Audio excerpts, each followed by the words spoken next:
जब संपूर्ण वैभव होते हुए भी प्रभु श्री राम का मन व्याकुल था, तब गुरु वशिष्ठ के ज्ञान ने उन्हें विषाद से बाहर निकाला। सुनिए बकुल जी की वाणी में। जय श्री राम। स्वागत है। आज 31 जनवरी है और कल मोक्ष के द्वार के 4 द्वारपाल तक हमने बहुत सारी चर्चाएं की। गुरु वशिष्ठ ने अलग अलग कोने से अलग अलग बात को समझाने की चेष्टा की है प्रभु श्री राम को। और फिर उन्होंने ये भी बोल दिया कि हे राम, ये आप में क्षमता है कि आप 4 द्वारपाल से कर सकते हो क्योंकि आप में है। और हमारे गुरुदेव कहते हैं कि हम में भी है। तो आज का दिन श्लोक क्या कहते हैं?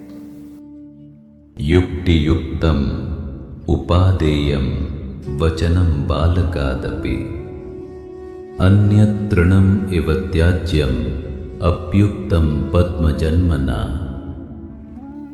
तो वशिष्ठ आगे कहते हैं, जो इस धर्म ग्रंथ के ज्ञान का बीज बोता है उसे जल्दी ही सत्य की अनुभूति होती है। सत्य का उद्घाटन मानवकृत हो तो भी वह स्वीकार्य होना चाहिए, अन्यथा दैवीय रहस्य उद्घाटन भी स्वीकार किया जाना चाहिए।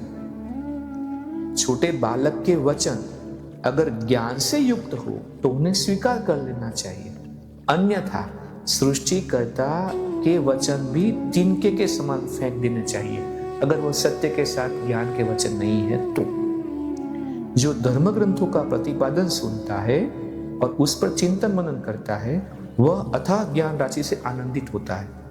उसकी धारणा दृढ़ होती है और उसे अकुत शांति की प्राप्ति होती है। वह शीघ्र ही ऐसा मुक्त संत बन जाता है जिसकी महिमा अवर्णनीय है। तो ज्ञान सत्य के साथ धर्म ग्रंथ का सहारा लेके जो ज्ञान में जीते हैं, वो छोटा बालक हो तो भी उनसे सुनना चाहिए। अगर इससे संगत नहीं है तो सृष्टिकर्ता के वचन को भी तिनके की तरह फेंक देना चाहिए।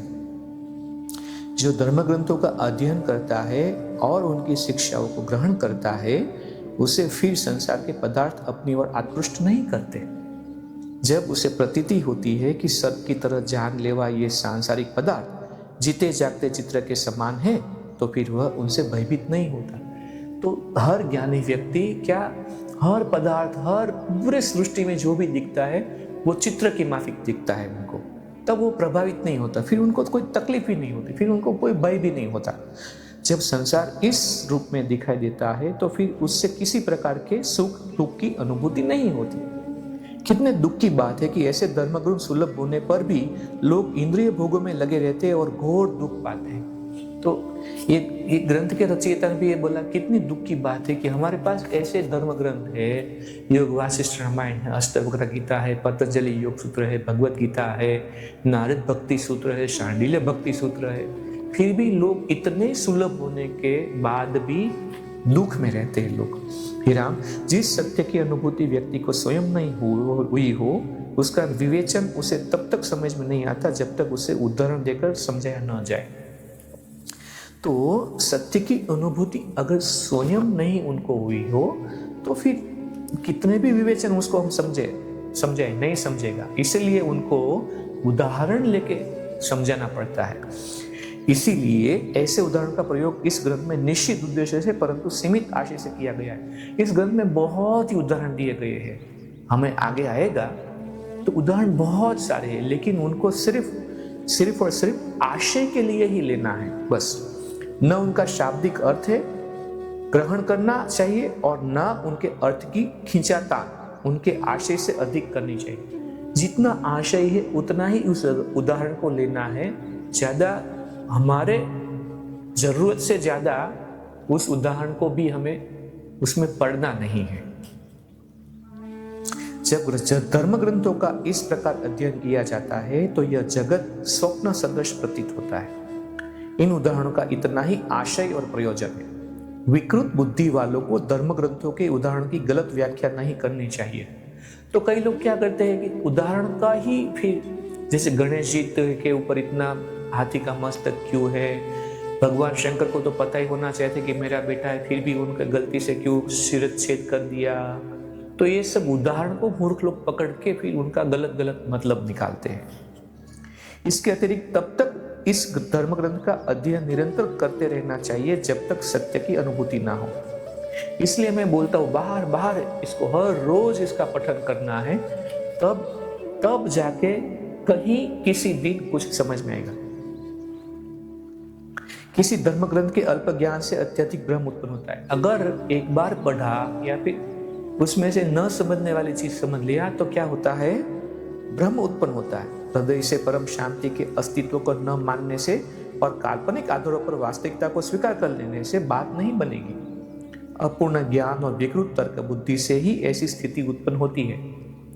जैसा कि हम जानते हैं कि सभी लहरों का आधार सागर होता है, उसी प्रकार सभी प्रमाणों का आधार प्रत्यक्ष अनुभव होता है। यही बात सत्य के होने वाले प्रत्यक्ष अनुभव से भी है।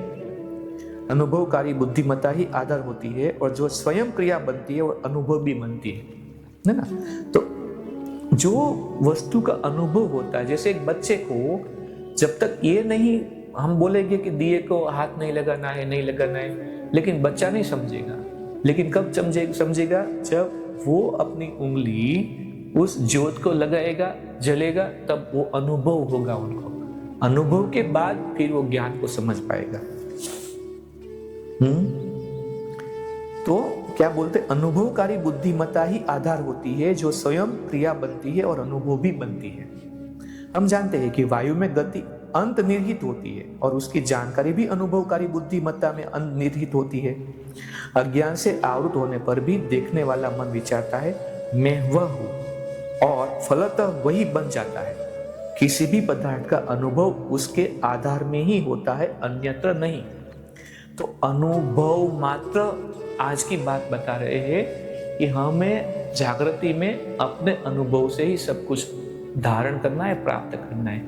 इसी के साथ आज की इस मणिका को यहाँ पर विराम देते हैं। इस महाग्रंथ का अगला मणिका क्या होता है, कल नए महीने के साथ नई बात हम देखेंगे। तब तक के लिए जय श्री राम। इस ज्ञान यात्रा में हमारे साथ बने रहने के लिए चैनल को सब्सक्राइब करें और बेल आइकॉन दबाएं।